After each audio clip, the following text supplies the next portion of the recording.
Find your own way home. Those were the last words my wife Rachel screamed at me before flooring the accelerator and abandoning me at a truck stop in Bozeman, Montana, 180 miles from our home in Salt Lake City. Her sisters Emma and Sarah cackling in the back seat like they just pulled off the greatest joke in history. My name's Adam. I'm 35 years old. I work construction for Summit Ridge Engineering, and I've been married to Rachel for 7 years. We'd made this trip for her cousin's wedding ceremony. What was supposed to be a relaxing weekend getaway. Just the four of us crammed into her SUV, sharing fuel costs and motel expenses. The entire drive north, something felt off. Rachel kept making eye contact with her sisters through the rearview mirror. Hushed conversations whenever they assumed I wasn't paying attention. When I questioned what was happening, she'd flash that innocent smile and say, "Nothing, honey. Just girl talk." I should have listened to my instincts. We pulled over for fuel about an hour from Bozeman. I headed inside to buy coffee and hit the bathroom. When I emerged, they were already seated in the vehicle, motor idling. Rachel lowered her window, wearing this strange smirk. "Get in the SUV, Rachel," I said, approaching the passenger side. "Actually," she replied, "we've been discussing things, and we believe you need to develop some self-reliance." "What are you talking about?" Emma leaned forward from the rear seat. "You're constantly so needy, Adam," trailing Rachel around like some lost dog. "We figured this would benefit you." Sarah added her thoughts. "Think of it as a little expedition." I stood there, vehicle keys in my palm. Except they weren't vehicle keys. They were house keys. My pickup was back home in Salt Lake, sitting in our garage. "This isn't amusing," I said. "Whatever prank this is, stop it now." Rachel's grin grew broader. "It's not a prank, it's a lesson. You're always so uptight, Adam. Try to have some fun. Find your own way home," she shouted and slammed the gas pedal. I watched their brake lights vanish down Interstate 90, standing there with my wallet, my cell phone, and a dawning understanding that my wife and her sisters had just stranded me in the wilderness. The November wind sliced through my coat, and I could sense a storm approaching. I dialed Rachel's cell, straight to voicemail. I tried Emma's number. Same result. Sarah had blocked my contact months earlier after some dispute I couldn't even recall. That's when I realized this wasn't some foolish prank that would resolve in an hour. This was something completely different. Something that revealed exactly what my wife and her sisters truly thought of me. I walked back into the truck stop and asked the attendant about bus fare to Salt Lake City. "No buses come through here," he explained. "Greyhound has a stop in Bozeman, though, about 35 miles west." I'd first encountered Rachel 8 years ago at a construction site. She was conducting environmental assessments for a commercial development my team was building. Intelligent, witty, with this ability to make me feel like I was the most important person alive when she spoke to me. Her sisters were entirely different. Emma was 3 years older, employed in advertising for some software firm, always had viewpoints about everything. Sarah was the youngest, 29, still discovering her career path, but never lacking in sass. From day one, they treated me like I was stealing their sister from them. Family meals where they'd share private jokes I couldn't understand. Trips where they'd arrange activities without considering if I wanted to participate. Minor incidents that accumulated over the years. "They're just overprotective," Rachel would explain whenever I mentioned it. "They'll accept you eventually," but they never did. If anything, they became worse after our wedding. Emma began making remarks about how I prevented Rachel from exploring more, from being adventurous. Sarah would scoff whenever I offered assistance with anything, like fixing a flat or repairing something in their condos. "Not everything requires a man's touch," she'd comment. I began noticing other patterns, too. How Rachel would message constantly when we were spending time together, always with her sisters. How she'd alter arrangements last minute because Emma or Sarah had some emergency requiring immediate attention. Last summer, Rachel missed our anniversary because she was helping Sarah relocate. The summer before, she skipped my birthday celebration because Emma was dealing with relationship drama. Family comes first, she'd constantly remind me. And I understood that. I respected it. But I was supposed to be family as well. The red flags were obvious during the journey to Montana. How they demanded I didn't need to bring my pickup because we'd all travel together. How Rachel had reserved the motel room solely under her name. How Emma kept joking about how I never did anything impulsive. Remember when you used to be exciting? Sarah had questioned from the back seat. Before you became all settled and predictable. I'd laughed it off, but it hurt. I worked 50-hour weeks to maintain our lifestyle. I repaired things around the house, organized getaways, remembered significant dates. I believe that was what being a devoted husband meant. Standing in that truck stop parking lot, watching the sunset over the Montana mountains, I understood I'd been mistaken. Not about being a devoted husband, but about who I was married to. The attendant inside allowed me to use the station's phone to contact a cab company in Bozeman. $70 ride I couldn't really justify, but I needed to reach that bus terminal. The bus journey to Salt Lake took 13 hours. 13 hours to sit in that cramped seat and contemplate my marriage, about the woman I'd spent 7 years trying to satisfy. I kept checking my phone, anticipating an apology message, perhaps a frantic call when they understood they'd crossed the line. But nothing arrived. Around 1 a.m., somewhere near Rock Springs, Wyoming, it struck me. This wasn't about teaching me self-reliance or helping me relax. This was about degradation. About demonstrating exactly where I ranked in their little sisterhood. I reflected on all the occasions I'd surrendered when they wanted to modify our plans. All the times I'd stayed silent when they made jokes at my expense. All the times I'd apologized for things that weren't my responsibility just to maintain harmony. The most painful part wasn't being stranded. The most painful part was understanding this was likely something they'd orchestrated for weeks, possibly months, gathering at Emma's condo, devising this plot, laughing about how oblivious I was. When the bus arrived in Salt Lake at 7:30 a.m., I'd reached my conclusion. I grabbed a taxi home, expecting to see Rachel's SUV in the driveway, but it wasn't there.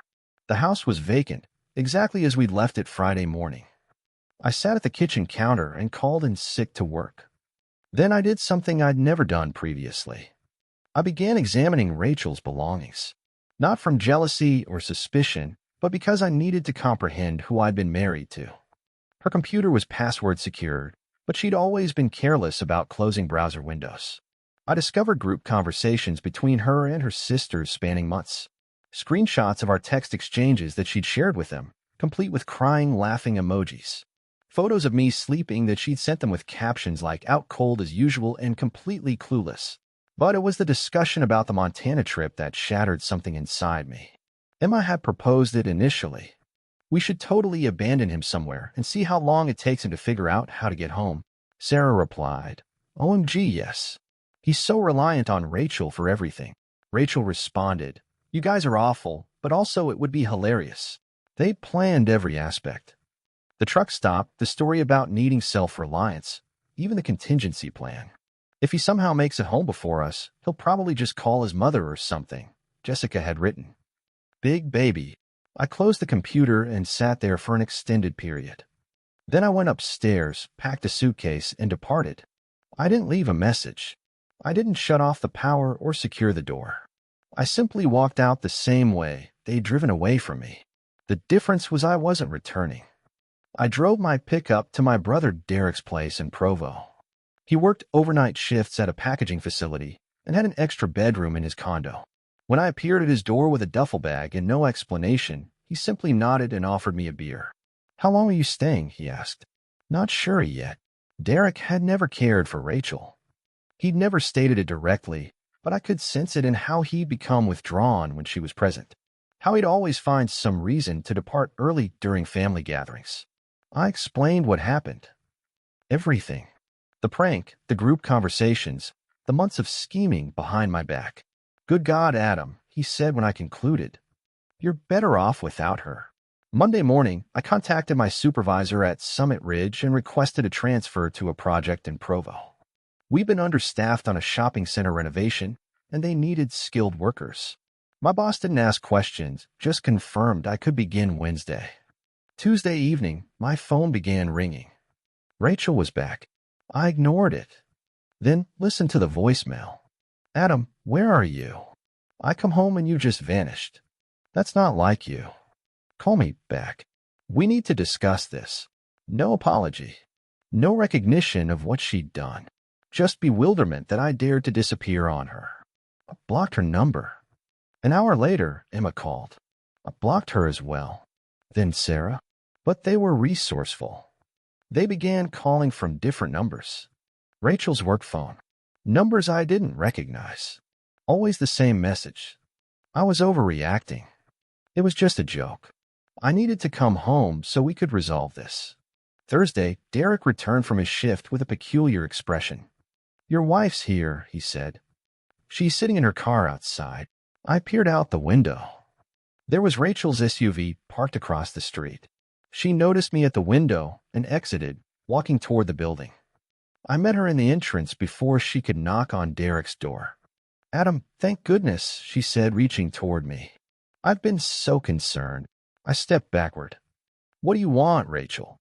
"I want you to come home. I want us to discuss this like mature adults." "Discuss what?" "How you abandoned me 180 miles from home. How you and your sisters planned it for months." Her expression shifted. The worried wife performance dropped momentarily, and I glimpsed something else beneath. Annoyance. Like I was being unreasonable. "It was a prank, Adam. You're acting like we committed a felony. You left me stranded. You laughed about it. You planned it for months. Because you needed it," she said. And there it was. The real motive. "You're so dependent, so clingy. We thought if you had to solve something independently for once, maybe you'd mature a little." The entrance was silent except for fluorescent lights buzzing overhead. I looked at this woman I'd been married to for 7 years and realized I didn't know her at all. "I'm not coming home," I said. "Don't be ridiculous. You can't just vanish because your feelings got hurt. Watch me." I turned and walked back to the elevator. She followed, speaking faster now, making promises, threats, explanations that made no sense, but I stopped listening. When the elevator doors closed, she was still talking. Friday morning, I received a text from an unknown number. "This is Emma. Rachel's really distraught. You need to fix this." I showed it to Derek over coffee. "Change your number," he said. So I did. For weeks later, I was adjusting to my new routine. Work at the shopping center during the day, helping Derek with his motorcycle on weekends, discovering what it felt like to make choices without consulting someone first. I located a small apartment on the east side of Provo. Nothing luxurious, but it was mine. No shared decisions about furnishings or wall colors. No compromise on which programs to watch or what to prepare for dinner. For the first time in years, I felt like myself again. That's when my mother called. "Adam, sweetie, Rachel visited the house." I've been avoiding my parents' calls, not prepared to explain the separation yet. But apparently Rachel had no such reluctance. "What did she tell you?" I asked. "She said you're having some kind of mental breakdown, that you disappeared after a family vacation and won't return her calls." I could hear the concern in my mother's voice. Mom had always appreciated Rachel, thought she was beneficial for me, stable, dependable. "It's not a breakdown, Mom. We're having difficulties." "What kind of difficulties that can't be resolved?" I didn't want to elaborate. Didn't want to explain the group conversations, or the planning, or the months of subtle cruelty that had led to that moment in Montana. It would sound trivial, like I was overreacting to a joke. "I'll call you later, Mom. I need to consider some things." But after I hung up, I realized Rachel was still playing the game, still controlling the story, making me appear like the unstable one. The one who'd abandoned his marriage over nothing. I drove back to Salt Lake that weekend, not to the house Rachel and I had shared, but to my friend Tyler's place. He worked construction as well, had attended my wedding. "Heard you and Rachel separated," he said when I appeared at his door. "Sorry, man. What did you hear?" "Just that you left after some argument." She seemed pretty devastated about it. There it was again. Rachel's version of events where I was the villain who'd overreacted and abandoned his wife. Tyler offered me a beer, and we sat on his back deck. I told him the true story, all of it. "That's twisted," he said when I finished. "Why would she do something like that?" "I think she wanted me gone," I said. "Not permanently, but I think she enjoyed having the power to hurt me, to show me how insignificant I was." Tyler was quiet for a while. Then, "You know what I remember about your wedding?" I shook my head. "During the reception, you were chatting with some of my crew guys. Just normal conversation, but every time you'd laugh or seem like you were having fun, Rachel would come over and interrupt, find some reason you needed to be elsewhere. I remembered that, how she kept pulling me away from conversations, saying we needed to thank this relative or take pictures with that group. I thought she was just being a good hostess." "Maybe," Tyler said, Or maybe she didn't like seeing you happy without her. That night, I drove past the house where Rachel and I had lived. Her SUV was in the driveway, lights on in the family room. I could see her silhouette moving around inside. I didn't stop, didn't pause, just drove past and kept going. But seeing that house, remembering the life I'd built there, made me realize something important. I wasn't just running away from a bad marriage. I was running towards something better. Over the following months, I began taking steps I should have taken years ago. I opened my own banking account, transferred my portion of our savings, found an attorney who specialized in divorce cases. The attorney, a straightforward woman named Margaret Foster, listened to my story without judgment. "Do you have proof of the harassment?" she asked. I showed her the blocked numbers on my phone, the messages from Emma and Sarah, the way they'd been contacting my workplace. "And you said she went to your parents' house?" "Yeah, told them I was having a breakdown." Margaret made notes on her legal pad. "We can work with this. Utah is a no-fault divorce state, but the harassment could be relevant for other purposes." I signed the documents that afternoon. Margaret would handle serving Rachel and initiating the proceedings. "One more thing," she said as I was leaving. "Don't respond to any contact attempts. Don't reply to calls, text, or in-person visits. Anything you say can be used to portray you as unstable or vindictive. What if she shows up at my work? Document it. Call the police if necessary, but don't engage." The shopping center renovation project was progressing well. I'd been promoted to team leader, overseeing a group of 6 workers. The work was consistent, the pay was reasonable, and nobody cared about my personal life as long as I appeared and performed my job. I began taking night classes at the community college, business administration, something I'd always been interested in but never had time for when Rachel and her sisters were constantly demanding attention. For the first time in years, I had space to think, to determine what I actually wanted instead of just responding to what other people expected. 3 months after I'd filed for divorce, Derek called me at work. "That attorney of yours wants to speak with you. Says it's urgent." I met Margaret at her office that afternoon. She had a stack of documents on her desk and a satisfied expression on her face.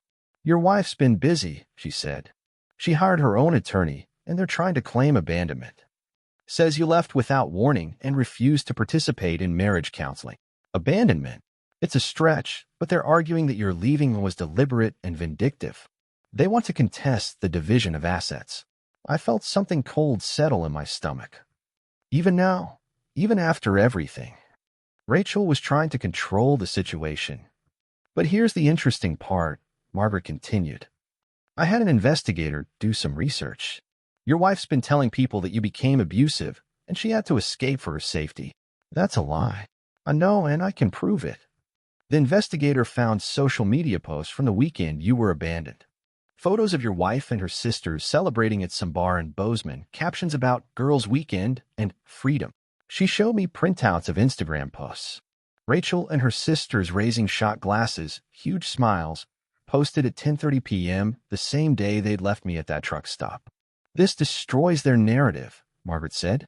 "They can't claim they were afraid of you while simultaneously celebrating your absence." I stared at the photos. In one of them, Emma was wearing my Utah Jazz cap, the one I'd left in the SUV when I went into the truck stop.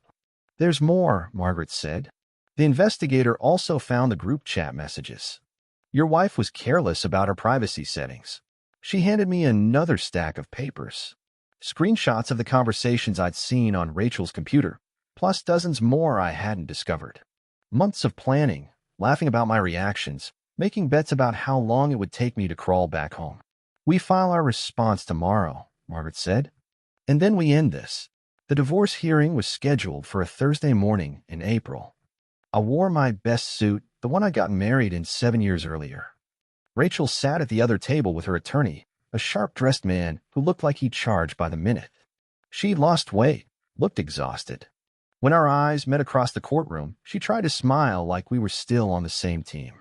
Her attorney went first, painted me as an unstable husband who'd abandoned his wife after a minor disagreement. Said I disappeared without warning, refused counseling, and was trying to punish Rachel for a harmless prank. Your Honor, Mr. Adam Thompson was clearly looking for an excuse to leave his marriage. He used a simple misunderstanding between family members as justification for abandoning his responsibilities. Margaret stood up when it was our turn. She was calm, professional, lethal. Your Honor, I'd like to submit evidence that contradicts the petitioner's claims. She handed the judge the stack of screenshots, the social media posts, the documented harassment. Piece by piece, she dismantled Rachel's story. These are text messages between the petitioner and her sisters, planning what they call a prank 4 months in advance. Here are social media posts from the night they abandoned my client, celebrating their actions. And here are records of continued harassment after my client requested no contact. The judge reviewed the documents in silence. Rachel's attorney whispered urgently to her, but I could see the panic in her face. Furthermore, Margaret continued, the petitioner has been spreading false claims about my client's mental state and character to mutual friends and family members. This is a pattern of manipulation and emotional abuse, not the actions of a concerned spouse. When the judge finally looked up, his expression was neutral but firm. Based on the evidence presented, I'm granting the divorce as requested.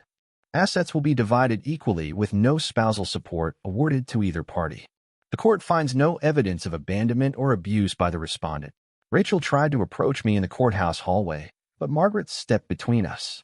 No contact, she said firmly. The order is still in effect. I walked to my pickup without looking back. 4 years after that truck stop in Montana, it was finally over. The business administration courses paid off.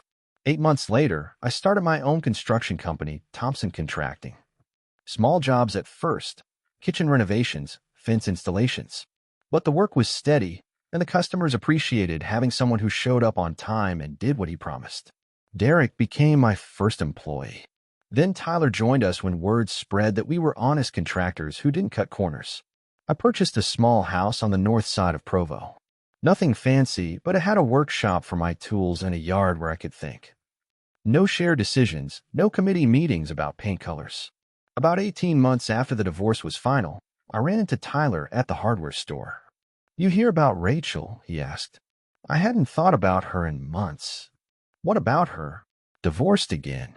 Married some guy from her office 4 months after your divorce was final. Lasted about 8 months. I picked up the bolts I'd come for and headed toward the checkout. Don't you want to know what happened? Tyler called after me. Not really, and I meant it.